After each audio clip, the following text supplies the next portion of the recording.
mentioned Netcore is a 25-year-old or 25-year young firm. And I have always admired Rajesh's thought leadership and his curiosity to learn. And his book also I have a signed copy. It's a great read, and it talks about profit cons, है ना? And I think so. Your podcast is also named around Proficons, it. Proficons, yeah. So amazed. So tell me a little bit, how has Netcore evolved over this? We'll go deep into agentic marketing more, but before that, how has been the journey? How do you see Netcore's 2-3 key phases which have shaped it, and where is it heading towards? So, Rajesh, I think young is exactly what describes Rajesh, as you know, and as everybody knows in the industry, the amount of energy and passion he still has to solve business problems. And I think it is never about the technology or the platform or what the And what he's the using product whiteboard. is. Yeah, he uses whiteboards. He still writes copious amounts of notes. He is I think the most power user of AI in the company still, and I'm of course new to this space, but as I've learned, there was a first phase was around solving marketing problems, and at that point the only channel was email. So how do you really build sophistication in that channel? How do you build personalization? The problem statements remained the same, but whatever technology was available, the first phase was just cracking email marketing. Because in those days there was email no other was the channel. first digital marketing Exactly. Everything was happening there. Frankly, even digital commerce had not started. Yeah. Right? It was more a channel for brand building and a Before channel even for websites communication. came in, email came in. Exactly. So that was the first wave of what got built, and I think Netcore till date is known for its sophistication and prowess in email and all the innovations that come with it. So we'll talk about the innovations Exactly. later, but that's an interesting section I want to know from you. But yeah, that so first is email. that is first email. The second thing was, I think it morphed into communications across channels. So I think it's fair to say that there was no intelligence was not as important into the engine, but communication across channels became the second big thing. So email, then after that, adding other channels that grew like an SMS or a WhatsApp, anything that was customer facing where customers were spending time on was something that we would communicate to, and brand would use us to drive communication. Then I think in 2013-14, when the wave of digital apps and the digital journeys, transactions became big, websites became big, apps became big, I think that was the next phase of growth for Netcore, where suffice to say that the entire what is today called MarTech, then must have been called customer engagement, right, came into being. I think there were other people who actually led because they started and they thought about that, and they started building brands around it. I think we as Netcore also felt that that's absolutely the way to go, because our domain expertise on marketing was still top notch. Yeah. So we started domain first because we understood marketing across banking and financial services, whether it was the early onset of e-commerce, and from email marketing standpoint, we were still 60-70% share player in this region, right? So it was quite significant. So large copious amounts of marketing material was flowing through us, and that's how the domain got built. Domain expertise got built.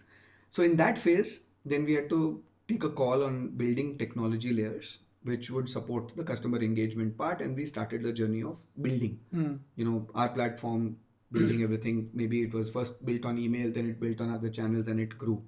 I think in that journey there was a phase between say 2018 to 2022 where we also realized that MarTech is a space which cannot grow without acquisitions, right? And small tuck-in acquisitions which will just enhance the product ability to drive impact significantly. So there was a series of acquisitions that got made all around driving app experience, so nudges in apps, which is again till date unique to what we do.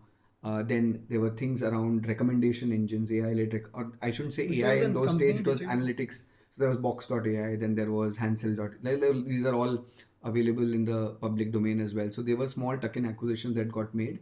And then in 2021 was one of the most significant acquisitions of a company called Unboxed, which was very focused in the US market and developed markets, doing search, browse, and recommendations, right? And very e-commerce focused. And that added a full additional layer of intelligence to the marketing automation or customer engagement platforms. So as we have grown, and after 2022, I think it's been a lot more about just getting all of these engines to work together so that we are probably the only full stack MarTech player around. What I mean by full stack is you have a layer which covers discovery, so product discovery around your web and your app, which is where Unbox plays a role. Then you have a lot of the engagement layers, which is all the segmentation, the classic journey orchestration, all those classic things. And then you have this activation layer where you're, premium partner of a Meta, a Google are for, and an email. We are our own ESP, so that's the activation layer. Because a lot of when all of these three things start talk to each other, then you become very central to a brand's growth. You're driving a lot of their retention and their repeat purchase, which, in my past life when I used to be in McKinsey, one of the biggest metrics for D2C companies to become profitable used to be a 30% plus repeat rate. Right? It always boiled down to that. Growth everybody shows, Yeah, but because you have to maximize LTV. exactly, and therefore 30% repeat rate became the number to chase. And how does that happen? That only happens when you start, when Retention. customers come, your retention marketing becomes better and better, and that's the only. And I think post till 2021, life was great. Funding was available. After the funding winter, every brand is only discussing, how do we really become profitable, and that has a lot of premium attached to it. So these things started coming together over the course of, and that phase was where we really was around integration, was around the technology backend starting to support what the domain expertise was. But now we are headed into an even more exciting phase. What it is all about agentic marketing. But I think in the last 6 months, our product development cycles have shrunk significantly, which means now if a roadmap of 2 years can be shrunk in a period of 6 months. I think what this tells us is an interesting phase that, platform functionalities and features are no longer going to be the differentiator. Yes. Not only for us, for anybody else. If somebody else has a new You can feature, copy we it now. can develop it in a short span of time. Similarly, we have something different. Others will be able to develop in a short span of time. I think that differentiation layer is going to become less and less. It's true for all SaaS players. I don't think it's only marketing automation which is there. So this phase is all going to be about domain expertise, outcome-based arrangements, driving real outcomes for customers, and using AI in a way where it is collaborating with AI that clients are building themselves.